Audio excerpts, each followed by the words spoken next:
여러분, 오늘은 제2수요일입니다.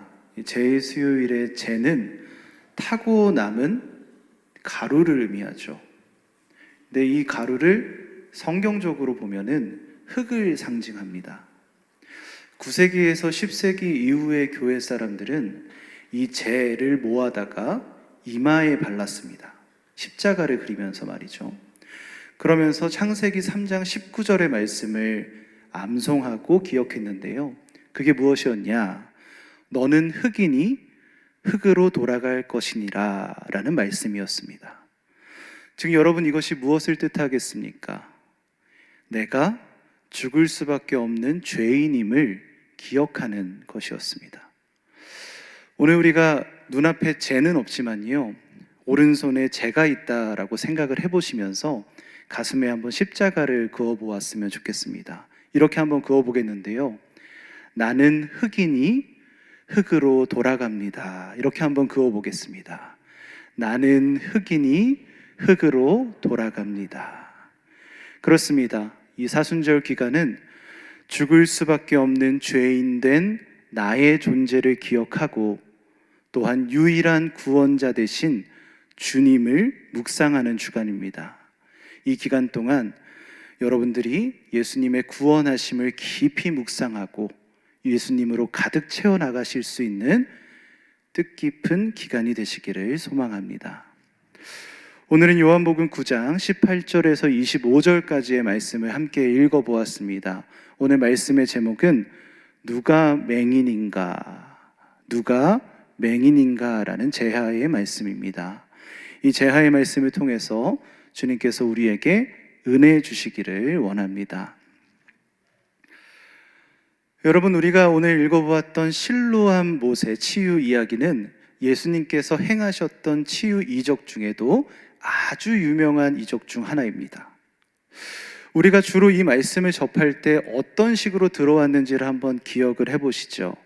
날 때부터 맹인인 자가 있었습니다. 그 맹인이 예수님을 만나게 되었고요. 예수님을 만나 눈을 뜨게 됐습니다. 그리고 눈을 뜬 것에 감사하며 예수님께 영광을 올려드리는 내용으로 우리는 기억을 하고 있어요. 이러한 내용을 보자면 이 치유 이야기의 중심은 예수님의 치유 이적에 되어 있는 것 같습니다.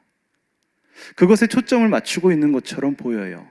그렇다면 오늘 우리가 말씀을 읽으면서 조금 의아하셨을 것 같습니다. 왜 그렇습니까? 오늘 우리가 읽은 본문을 보면요, 예수님께서 직접적으로 치유하신 이야기는 다루고 있지 않기 때문입니다. 우리가 흔히 알고 있던 치유 이야기는 하나도 안 나오고요, 그 치유가 된 이유의 이야기를 우리에게 들려주고 있어요. 과연 이 이야기를 왜 읽었을까? 의아해 하실 텐데요. 사실 이 실로암 이야기는 요한복음에만 등장하는 독특한 이야기입니다. 즉, 요한만이 고백한 증언이에요. 그러면 우리가 이 요한이 무엇에 관심을 두고 있었는지를 기억할 필요가 있는데요. 요한은 무엇을 가장 중요하게 생각했을까? 그것은 바로 예수님의 구원이었습니다. 구원을 알고 구원을 말하고 구원을 증언하는데 요한은 초점을 가지고 있었어요.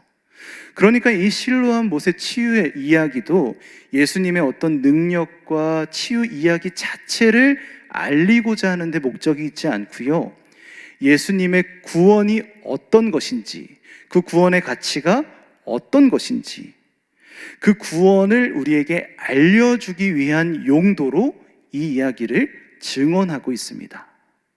자, 그럼 우리가 이 요한의 관심을 전제로 두고요, 오늘 말씀을 다시 한번 자세히 살펴보도록 하시죠. 자, 예수님은 날 때부터 맹인된 사람을 만났습니다. 그리고 그 사람을 만났을 때 땅에 침을 뱉어서 그 진흙을 만들어 이긴 다음에 그의 눈에 발랐습니다. 그리고 실로암 못에 가서 씻고 오라고 명령하시죠. 그 사람이 그것을 순종하였더니 날 때부터 맹인이었던 그자의 눈이 밝아져서 다시 볼 수 있었습니다. 여기까지가 우리가 가장 많이 들어왔고 기억하는 실로암 못의 치유 이야기이죠. 그런데 오늘 이 치유 이야기의 본질은 이제부터 시작됩니다. 예수님이 눈을 고쳐주심으로 맹인은 다시 보게 되었지만요, 사실 이 사건을 통해서 상황이 굉장히 복잡하고 혼란스러워졌습니다. 왜냐하면 예수님께서 이 맹인을 고치신 날이 어떠한 날이었을까요? 그렇죠, 안식일이었습니다. 그럼 상황이 좀 이상해지는데요, 바리새인들은 이것을 빌미로 예수님을 궁지에 몰아넣으려고 했기 때문이에요. 그래서 예수님이 안식일에 이 맹인을 고치셨다는 증거를 확보하기 위하여 증인들을 수집합니다. 맹인에게 그래서 질문을 던지고 있는데요, 요한복음 9장 17절의 말씀을 함께 읽어보겠습니다. 지금 이 사람들이 맹인에게 무슨 질문을 하는지 집중해서 한번 보시죠. 함께 한번 읽어보겠습니다. 시작. 이에 맹인되었던 자에게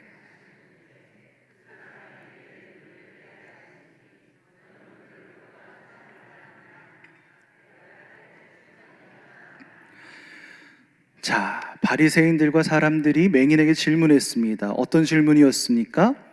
간단하게 이야기하면 너를 눈뜨게 한 자가 누구냐라는 질문이에요. 굉장히 간단한 질문 같아 보이지만요, 사실 이 질문은 굉장히 심각한 질문입니다. 왜냐하면 만약에 내 눈을 뜨게 하신 분이 예수님입니다 라고 맹인이 말하는 순간 예수님에게 붙게 되는 죄가 두 가지였기 때문입니다. 그 죄가 어떤 것인지 한번 살펴보시죠.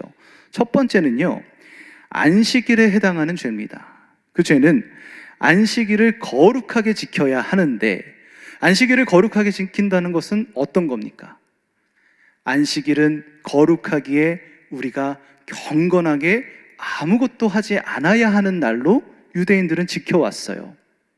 그래서 간단한 음식도 하지 못했고요, 평상시에 살고 있던 행동, 하고 했던 습관 하나도 하지 못했습니다. 그게 그들의 안식일이었어요. 그러니까 당연히 병자를 치유하는 것도 금지되었지 않겠습니까? 그런데 예수님이 안식일에 병자를 치유하셨다? 이것은 안식일을 거룩하게 지켜야 하는데 그렇지 못했던 죄가 해당되는 거죠. 두 번째 죄는 무엇이었을까요? 두 번째가 조금 심각한데요, 그것은 자신을 하나님이라 일컫는 불경죄였습니다. 여기에는 조금 설명이 필요한데, 당시에 유대 사람들은요, 병을 죄라고 생각했어요. 병은 죄였고 죄는 병이었습니다. 이게 하나로 이어졌어요. 쉽게 설명해 보자면, 어느 한 아이가 태어날 때부터 눈을 뜨지 못했다, 팔에 장애가 있었다 등등의 여러 가지 문제가 있었다면 그것은 부모의 죄로부터 인한 것이다 라고 여겼다는 거죠. 만약 어떤 사람이 살아가다가 병을 앓게 되었다, 그것은 단순히 병이 생겼다가 아니라 이 사람이 하나님 앞에서 어떠한 죄를 범했기 때문에 죄의 결과로 받게 된 것이다 라고 생각했다는 거예요. 이게 유대 사회에 만연했던 사상이었습니다. 그러니까 여러분, 이게 어떠한 말이겠어요? 죄가 병이고요, 병이 죄입니다. 그럼 병을 낫기 위해서는 어떻게 해야 해요? 이 죄의 용서를 받아야 된다는 뜻입니다. 여러분, 유대 사람들에게 있어서 죄를 용서하실 수 있는 분은 누구였어요? 하나님밖에 없었습니다. 즉, 병을 낫기 위해서는 죄를 용서하시는 하나님께서 그 죄를 용서하셔야 병을 낫게 된다는 걸로 이어지게 되는 것이죠. 그러니까 지금 예수님께서 사람의 병을 고치셨다는 것은 자동적으로 예수님 자신이 하나님이라고 하는 것과 동일하다는 거예요. 그래서 이것을 바리새인들은 불경죄로 칭하고 예수님을 처형하려고 했던 겁니다. 하지만 이미 예수님을 따르던 군중들이 굉장히 많았고 예수님을 좋아하고 쫓아다니던 사람들이 많았기 때문에 만약 함부로 예수님을 처형하면 밀란이 일어날 것을 우려했어요. 그래서 그 바리새인들과 사람들은 그들이 가지고 있는 다른 제도들로 예수님을 핍박하고요, 예수님을 따르는 자들을 압박하고자 했습니다. 그래서 어떻게 했습니까? 우선적으로 예수님을 구원자, 예수님을 구세주라 말하는 자들을 찾아내서요, 유대인 공동체에서 출교시키고자 했어요. 그게 그들이 했던 예수님을 쫓는 자들을 압박하는 일이었습니다. 유대 사회에서 출교를 당한다, 이것이 무슨 뜻입니까? 단순히 교회를 옮긴다 정도의 뜻이 아니에요. 내가 가지고 있는 모든 재산과 자산, 내가 가지고 있는 관계들, 모든 인프라를 잃어버리게 된다는 뜻입니다. 더군다나 유대인들이 이방인들을 어떻게 봤습니까? 짐승만도 못하게 생각하지 않았습니까? 즉 유대인 사회에서 출교당한다는 것은 그만큼이나 심각하고 위험한 중벌에 해당한다. 우리는 그것을 알 수가 있지요. 즉 지금 이 사람들의 질문 속에서는요, 이 두 가지의 죄가 붙고 있는 거죠. 안식일을 거룩하게 지키지 못한 죄, 자신을 하나님이라 일컫는 불경죄, 이 두 가지 말입니다. 그리고 이 질문에 맹인은 대답합니다. 선지자니이다 라고 대답을 하는데요, 바리새인들이 생각했을 때 이 질문의 답이 조금 불충분하다 여겼는지 그들은 또다시 증인을 확보하기 위하여 이번에는 맹인의 부모를 불러 봅니다. 근데 이때요, 부모의 대답이 굉장히 의외인데 요한복음 9장 20절에서 21절까지의 말씀을 이번에 한번 읽어보도록 하겠습니다. 20절에서 21절인데요, 함께 한 목소리로 읽어보겠습니다. 시작.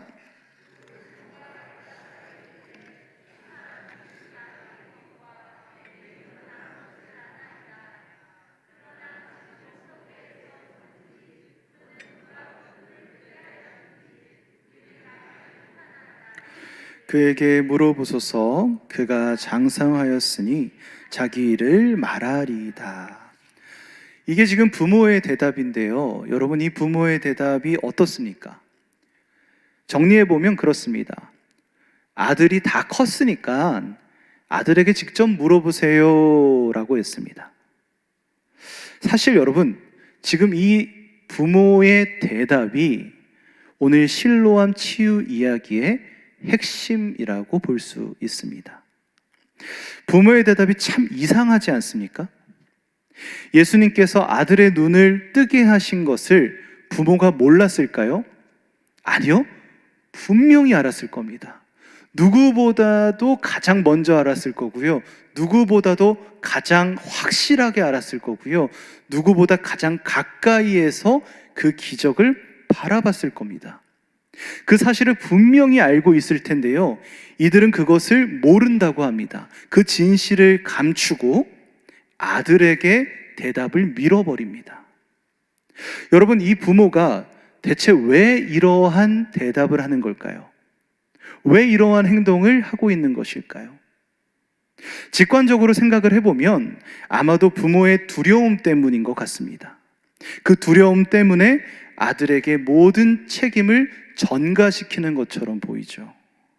만약 아들의 눈을 뜨게 하신 분이 예수님이라고 말하게 된다면 그들은 출교를 당하게 되는 불이익이 생길 겁니다. 그걸 두려워했기 때문에 아들에게 대답을 밀어버렸다라고 생각할 수 있지요. 즉 부모의 대답을 보면 직관적으로 이 부모가 출교에 대한 두려움이 있구나라는 것을 떠올리게 된다는 거예요. 성경도 그것을 기록하고 있는데요, 요한복음 9장 22절 말씀입니다. 22절 말씀 한 목소리로 한번 읽어보겠습니다. 시작. 그 부모가 이렇게 말한 것은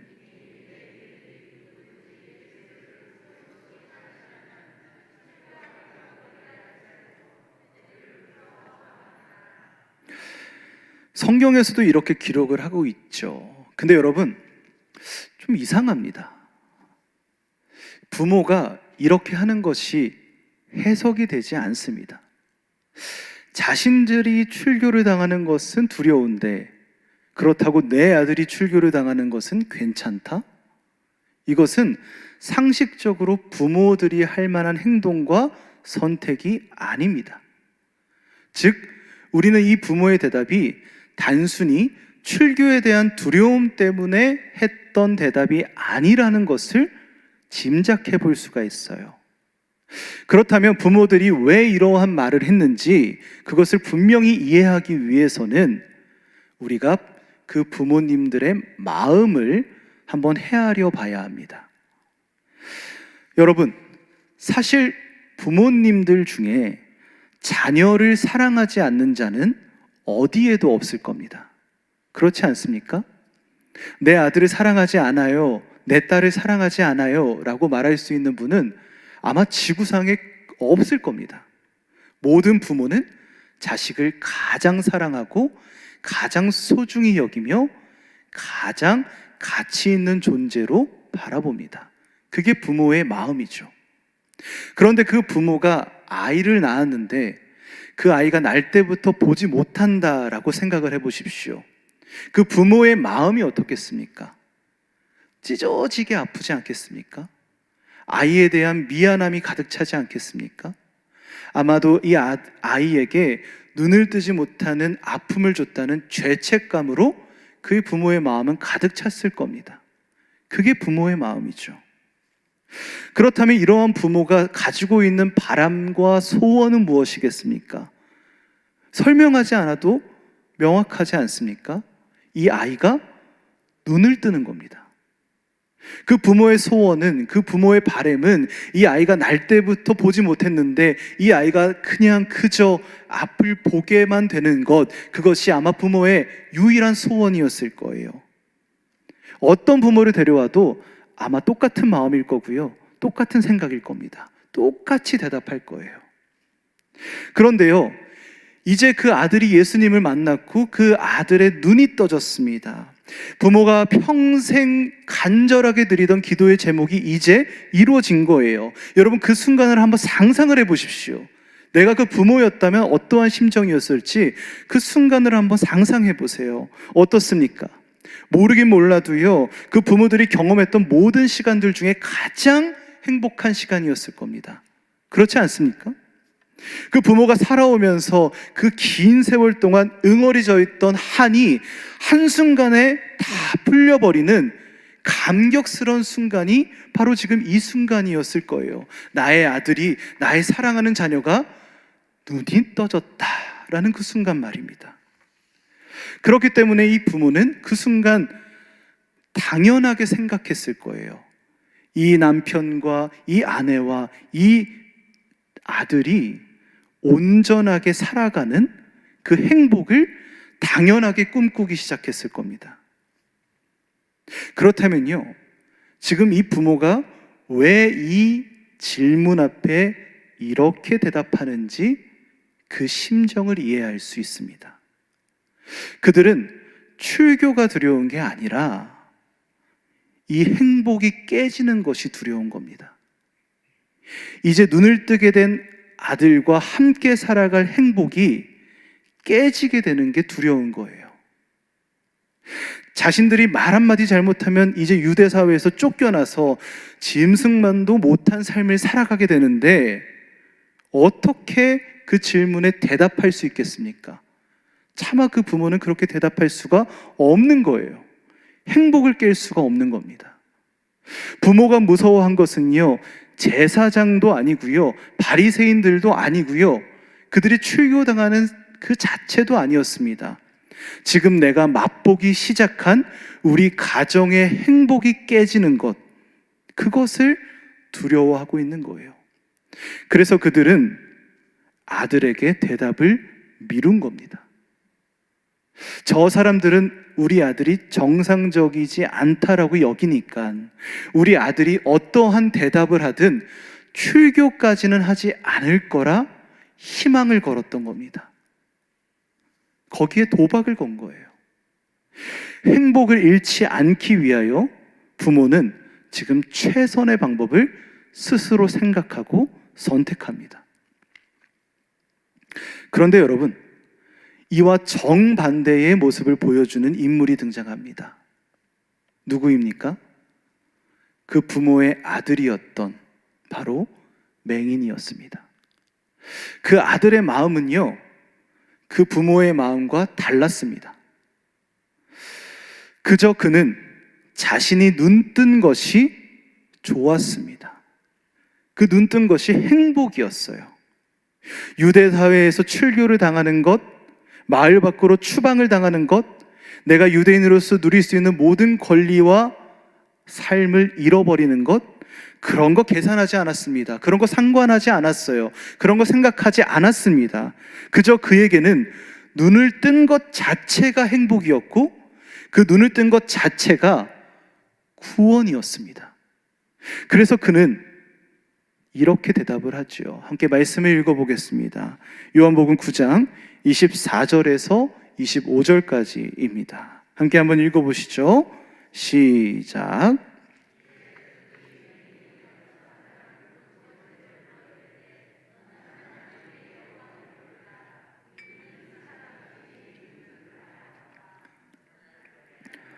그가 죄인인지 내가 알지 못하나 한 가지 아는 것은 내가 맹인으로 있다가 지금 보는 그것이니이다. 사람들은 맹인에게 강요했습니다. 무엇이라고 강요합니까? 24절을 보시면 하나님께 영광을 돌리라고 말합니다. 여러분, 하나님께 영광을 돌리라, 참 멋진 말이죠.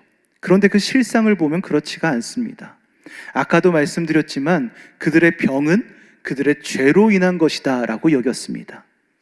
너의 병은 네가 보지 못한 건 죄 때문이다. 그런데 그 죄를 사하시는 분은 하나님밖에 없으니 지금 너는 다른 누구가 아니라 하나님께 영광을 올려드려야 한다라고 말하고 있는 거예요. 너의 병, 너의 죄, 하나님이 하신 거야. 그러니까 하나님께 해야지 지금 네가 어딜 보고 있니? 라고 말하는 거죠. 하나님께 영광을 돌리라 라고 하는 그 바리새인들에게 이 아들은 당당하게 외칩니다. 무엇이라고 말합니까? 예수님께서 나의 눈을 뜨게 하셨다. 그가 나를 이 깊은 어둠의 끝에서 빛의 자리로 옮겨주셨다라고 분명하게 선포합니다. 여러분, 이 설교의 서두에서도 말씀드렸지만 오늘 이 실로암 치유 사건은 예수님의 치유의 능력에 강조점을 두고 있지 않습니다. 거기에 주안점을 두고 있지 않아요. 오늘 요한이 진정으로 우리에게 전하고자 하는 것은 바로 예수님의 치유 능력이 아니라 지금 너희들이 무엇에 가치를 두고 무엇에 중심을 두고 있느냐라는 질문에 있습니다.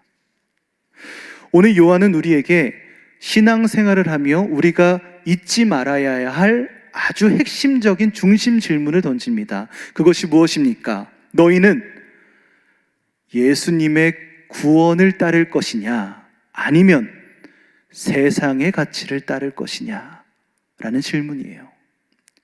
이 단순하고도 심플한 질문 던지며 둘 중에 하나를 명확하게 선택할 것을 우리에게 요청하고 있습니다. 그리고 오늘 그 본문에서 각각의 선택을 한 인물들을 우리에게 보여주고 있는 거죠. 그 인물들이 누굽니까? 그렇습니다. 바로 부모와 맹인입니다. 여러분, 생각해보면 그들 앞에 놓여진 상황은 동일합니다. 평생을 어둠 속에 살고 있던 한 맹인이 예수님을 만나 눈을 뜨게 되었고, 이제 그는 어둠 속에 살지 않고 빛 가운데 살게 되었다. 여러분, 이 상황은 부모와 맹인에게 동일하게 펼쳐진 상황입니다. 하지만 그 상황을 바라보고 해석하고 선택하는 것은 각각 달랐어요. 부모의 선택은 무엇이었습니까? 아들이 눈을 뜬 것을 보고요, 그 순간에 감격하여 그들은 그들의 삶을 먼저 생각합니다. 이제 우리 가족들이 함께 누리게 될 행복, 우리도 남들처럼, 저 가족들처럼 함께 누리게 될 행복, 그 행복을 설레며 기대하며 그 가치를 먼저 생각했어요. 이게 부모의 마음이었습니다. 그래서 심지어 자신들의 눈앞에서 펼쳐지는 예수님의 구원의 사역을 보고서도 그것을 구원이라 알지 못합니다. 그 부모는요, 구원을 구원으로 보지 못하고 구원을 자신들의 가치로 치환시켜 버립니다. 하지만 여러분, 맹인은 어떤 것을 선택했습니까? 앞으로 살아갈 가족들과의 행복, 이제 다른 사람들처럼 누리게 될 일상, 나의 권리, 나의 삶, 세상의 가치들, 맹인은 그것들을 떠올리지 않았습니다. 맹인이 보고 맹인이 선택한 것은 아주 명확하죠. 그것이 무엇입니까? 맹인은 예수님을 선택했습니다. 그는 예수님을 만났고요, 예수님을 보았고요, 예수님께 구원을 받았고요, 예수님을 선택했습니다. 자신을 어둠에서 빛으로 인도하여 준 예수님을, 죽음에서 생명으로 인도하신 예수님을, 그 구원의 자리로 초대하여 주신 예수님을 바라보았습니다. 그분을 고백했어요. 이게 맹인의 선택이었습니다. 출교의 위협, 세상의 행복이 깨어질 위기, 그런 것들 계산도 계획도 생각도 하지 않았습니다. 그저 그는 구원을 구원으로 고백합니다. 예수님을 예수님이라 고백합니다. 예수님이 나에게 생명을 주신 그 구원하심을 구원하심으로 여깁니다. 이것이 맹인의 선택이었고요, 그의 삶이었습니다. 그리고 여러분, 이것이 구원받은 자들의 선택이 되어야 하지 않습니까? 여러분, 오늘 이 본문을 보시면서 어떠한 생각이 드십니까? 오늘 본문의 이야기에서 맹인은 누구입니까? 진짜 맹인은 누구입니까? 날 때부터 보지 못했지만 예수님의 구원하심을 경험하고 주님을 바라보는 자가 맹인입니까? 아니면 두 눈을 뜨고 있지만 눈앞에 펼쳐지는 구원을 구원으로 보지 못하는 자가 맹인입니까? 여러분, 누가 맹인입니까? 구원을 쫓는 자가 맹인입니까? 세상의 가치를 쫓는 자가 맹인입니까? 여러분, 대체 누가 맹인입니까? 사랑하는 여러분, 사실 우리는 이 실로암 못의 치유 이야기를 보면서 무엇을 떠올릴 수 있습니까? 그렇습니다. 우리는 이 이야기를 통하여 십자가를 떠올립니다. 사실 우리는 날 때부터 맹인이었습니다. 흙으로 태어나 흙으로 돌아가야 하는, 우리는 날 때부터 죽음이라고 하는 그늘 아래 사는 눈먼 자들이었습니다. 하지만 주님께서 우리를 긍휼히 여겨주셔서 우리에게 내려오셨습니다. 그리고 그 주님은 십자가에 자신의 몸을 지디겨 피를 흘려주셨고 그 보혈을 우리의 눈에 발라 우리의 눈을 뜨라 말씀하셨습니다. 그렇게 우리는 그 십자가의 보혈로 새롭게 빛을 얻었고 새로운 생명을 얻었으며 새로운 삶을 누리게 되었습니다. 여러분, 이것이 구원받은 자의 모습이지 않습니까? 우리가 모두 동일하게 예수님의 구원을 목격한 맹인들이지 않습니까? 그렇다면 여러분, 예수님으로 인해 눈뜬 여러분들은 지금 어떠한 자들이십니까? 구원받았지만, 눈을 떴지만 여전히 세상의 기준과 가치를 따라 그 행복을 맹신하며 쫓아가는 눈뜬 맹인이십니까? 아니면 나에게 보내주신 십자가를 십자가로 고백하며 나에게 흘려주신 보혈을 보혈로 여기며 나에게 빛과 생명을 주신 예수님의 그 구원의 가치를 온전히 마음에 품고 살아가는 눈뜬 자들입니까? 여러분은 맹인이십니까? 아니면 눈을 뜨게 된 자들이십니까? 사랑하는 여러분, 우리는 오늘도 실로암 못 그 앞에 서 있습니다. 주님은 오늘도 우리의 눈에 흙을 바르시며 우리의 눈을 뜨게 하십니다. 그렇게 여러분, 우리 모두 함께 우리의 눈을 뜨게 하신 예수님의 보혈을 기억합시다. 우리 함께 주님만을 바라봅시다. 우리 함께 주님만을 따라갑시다. 주님의 가치를 붙들고 주님께서 보여주신 길을 담대하게 걸어갑시다. 나를 살리시니가 주님이시오. 나를 구원하시니가 주님이시오. 내가 살아갈 곳이 주님이시오. 나를 빛으로 인도하시니가 주님이시오. 주님이시오. 주님이시오. 이 눈뜬 맹인의 담대한 고백이 오늘 이 시간 예배드리는 우리 모두에게 가득할 줄로 믿습니다. 오늘 이 고백을 드리는 여러분들에게 오늘 맹인에게 주셨던 구원의 감격과 가치, 세상이 줄 수 없는 행복과 그 계획의 은혜들이 넘치고 충만하게 채워지실 수 있기를, 그런 은혜로 살아갈 수 있는 눈뜬 우리가 될 수 있기를 주님의 이름으로 간절히 축원합니다.